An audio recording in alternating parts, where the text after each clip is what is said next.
Hello, my name is Maud Briscoe-Renaud. I am a counsellor and a life coach, and my passion in life is to help people build inner stability so that they can make a stand for themselves and let go of what is not helping them anymore. Today I would like to speak about something I have learned through years and years of work on myself. And this knowledge that I have gained could be summarized in just one simple sentence. There is no point trying to improve our life if we do not start by improving our relationship with ourselves. If we don't start by trying to learn to love ourselves better and better. I think everyone these days, or a lot of people, want to improve their lives. Everyone wants to be happier, to change, to get better. And often we look for solutions outside of ourselves. But also sometimes we try to improve ourselves. And this is all great. But a key element is, how do we do it?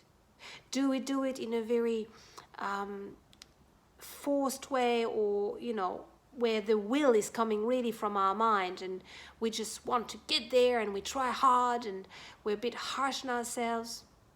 Or do we try by just being gentle with ourselves? Do we try to reach our goals, but at the same time we are really focusing on doing all of this in respect with our needs, in a loving way towards ourselves? Are we patient with ourselves?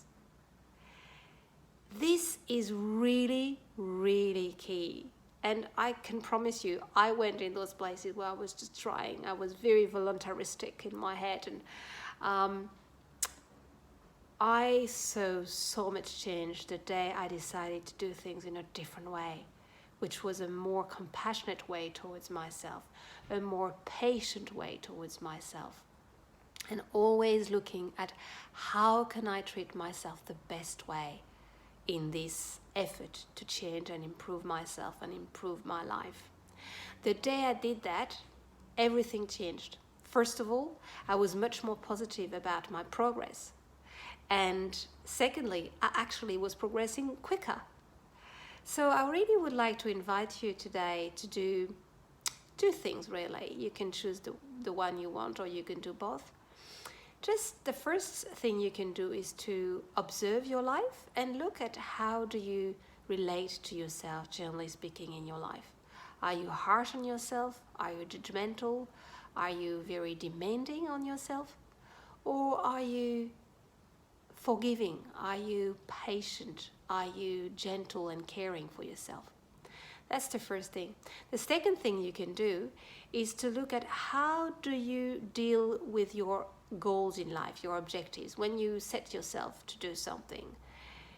Again, how do you relate to yourself in doing so? I wish you good luck and to have a lot of joy discovering how you function. Bye for now.